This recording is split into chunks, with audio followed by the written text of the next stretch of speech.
the same time, she's taken pro-genocide positions on Gaza, especially as she got closer and closer to Trump world and apparently was guaranteed some kind of position in a future Trump administration, because that's what you got to do. You got to kiss the ring of the Israel First donors of Trump's campaign, like Miriam Adelson.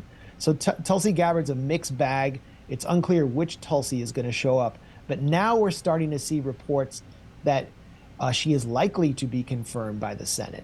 Hello, everybody. How are you doing today? We have Jimmy Dore today, and I know you've heard me in the past couple times if you have been listening to my past shows, and if you are a subscriber, then you have been listening to my past shows, that I am not a big fan of Jimmy Dore. And Jimmy Dore is a charter member of what I call the Broken Clock Club, and quite frankly, Jimmy Dore is pretty much the bottom of the barrel as far as the Broken Clock Club is concerned. Have no doubt in your mind, if you're one of those people of the right or with right inclinations who think that Jimmy Dore is one of the good leftists, you are mistaken. This man is pond scum, okay? The only difference between him and Anna Kasparian and Cenk Uygur, his hated enemies, okay, is basically nothing. They just hate each other, okay? They're Marvel heroes and villains. You know, where Marvel, all the villains are just, carbon copies of the heroes? Yeah, well, that's basically what Jimmy Dore is to the Young Turks at this point in time in his career. He brought on Max Blumenthal here, and Max Blumenthal of the Gray Zone. No, I will not link in the description. You can find it yourself if you really have to. Is one of those self-loathing individuals. I always profess to hate the white flagellant, but this guy does it one better, man. This guy is a white Jewish flagellant. I don't think he's ever met a Jew that he has not hated. But anyway, so let's get on with this, as basically the Jimmy Dore guest rips Tulsi Gabbard in this insane leftist rant. So, Max, before I let you go, what do you make of... Now, the reason why the establishment and the reason why I was sympathetic to Tulsi Gabbard and backed her campaign for president was because there was a time she was telling the truth about Syria and that it was a regime change. We shouldn't be there. We should get out of there and all that stuff. And what do you make of her now? I haven't heard her say anything constructive about Syria right now. What do you... She just hasn't said anything that you agree with, okay? The problem is that the thing in Syria has changed, okay? Her support of Syria and Assad prior to this was because Assad was a calming factor as far as Syria was concerned. He kept things in check. Yeah, he did it with an iron fist, but there was a lot less people dying before the Obama administration. And yes, I said the Obama administration stuck their fingers into Syria and caused the mess that it is now. Make no doubt. You can look that up. That is on Obama completely and utterly. However, people like Max Blumenthal and Jimmy Dore will mention that in passing, but they really won't get into it because, of course, they are creatures of the left. What do you make of her turn?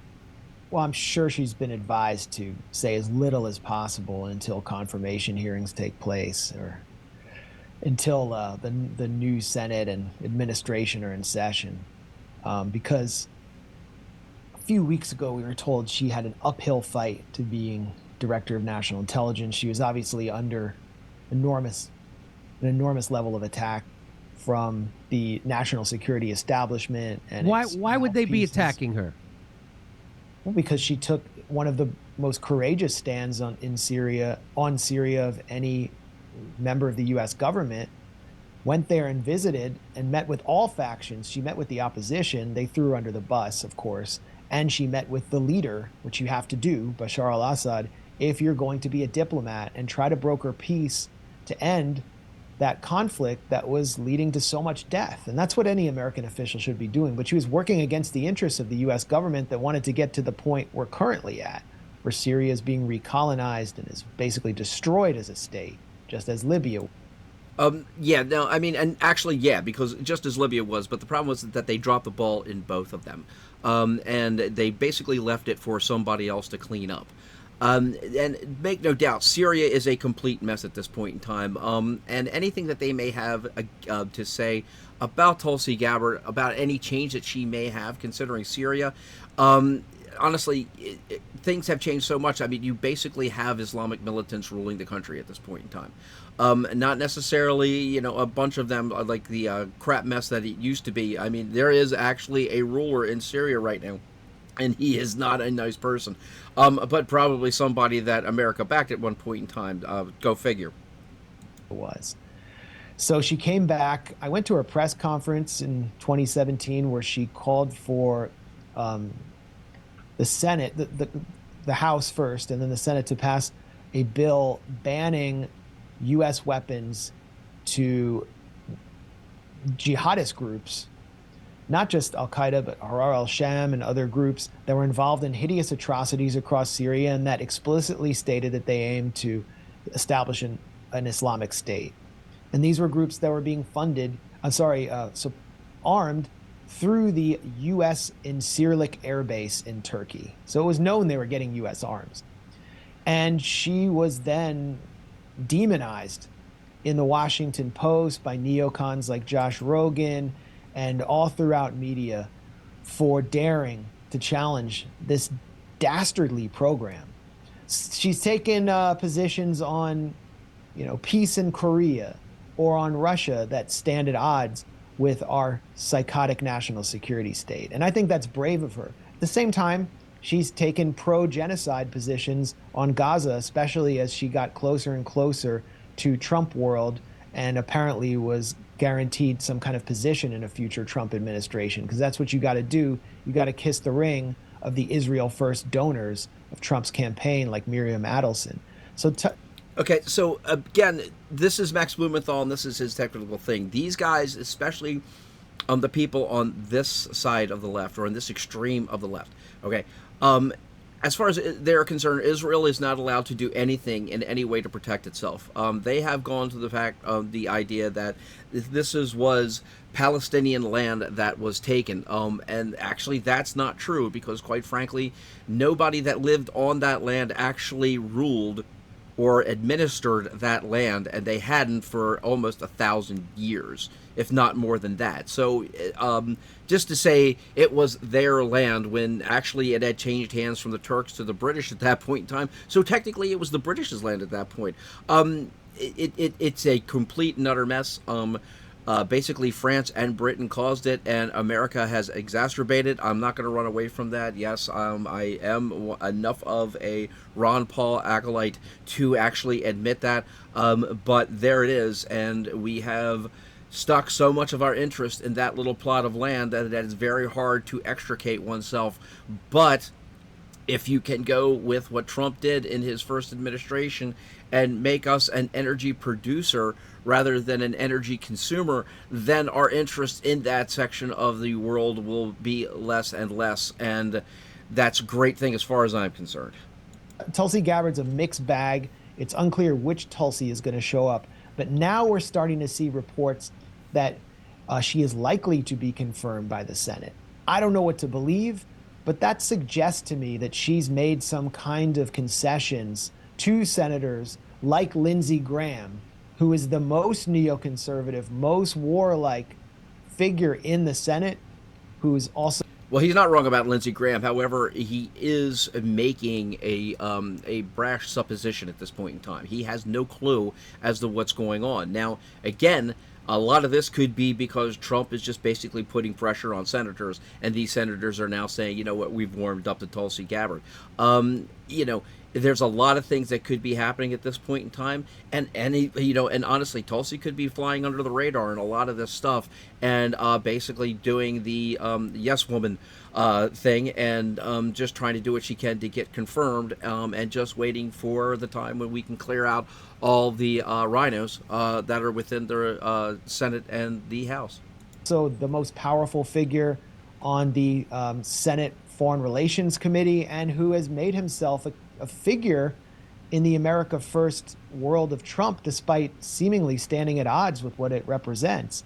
So I'm worried about the direction Tulsi could be going in, but she'll only be director of national intelligence. I mean, I think what's needed is to have someone bring accountability to the so-called intelligence community that is neither intelligent nor particularly communal, to actually produce honest assessments. And remember, Trump was constantly being manipulated and attacked by his own intelligence chiefs who would feed him phony intelligence assessments and then go to the media and say Trump disregarded this or that intelligence assessment. So I think he wants someone loyal in Tulsi Gabbard. And, you know, I have the same feeling about Kash Patel, which is like, I don't actually think he's going to save the FBI from itself. And he's also someone who's really hawkish on Israel. He's Okay, as you can tell right now, these guys, as far as they're concerned, the major hobgoblin of the universe is Israel. Okay, so if you haven't gotten that from watching Jimmy Dore or Max Blumenthal at all, then that's basically where that is. you know, he's not going to end the so-called war on terror and all the crazy fake terror plots and investigations that came with it. But he has said that the FBI needs to be depoliticized and not be used as a weapon against an American president that was elected, that it should possibly be moved from its J. Edgar Hoover headquarters, which is a great idea. It should probably be funded less and have less agents working on political matters and working instead on crime, things like human trafficking and killings across state borders, things like that. So I think. And that's not God's honest to truth. I had forgotten about this beforehand, so I whiffed a little bit. So if you caught me on that last little diatribe, yeah, I kind of lost my train of thought. As far as Kash Patel and Tulsi Gabbard is concerned for intelligence and the FBI, both those agencies need to be cleaned out, and cleaned out completely.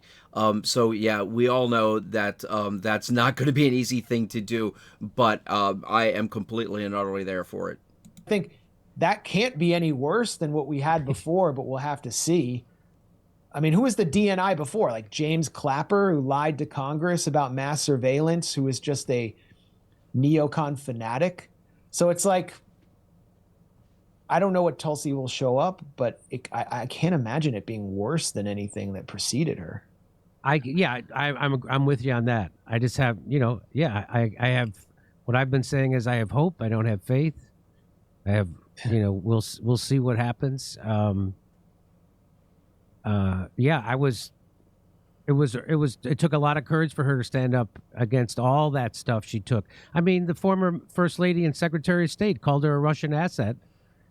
And they had the goons following her around. They had spies following her around from the government as she traveled in airports. She was on the terror watch list or some kind of crazy. I mean, and all she did was tell the truth about Syria. I mean, which took a lot of courage and guts. Which is, don't try to throw a wrench into the military-industrial complex, and that's exactly what she did. Okay, Syria is becoming big money.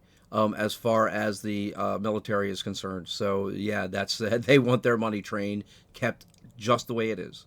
Which is why I backed her when she ran for president, because I saw what was happening. And nobody else seemed to give a shit about Syria. Nobody else seemed to care that the establishment was coming against her.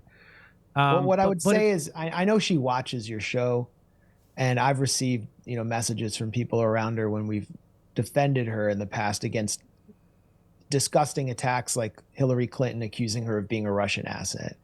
And I would just say, like, if Tulsi Gabbard, the Tulsi Gabbard that is critical of a national security state run amok and that supports true diplomacy and that understands geopolitics and international relations and how American lives can be wasted in crazy imperial wars, as she saw in the Anbar province, if that Tulsi shows up, she's going to be supported by the American public, including by people on the left. But that's what the movement that supported Trump wants, for sure.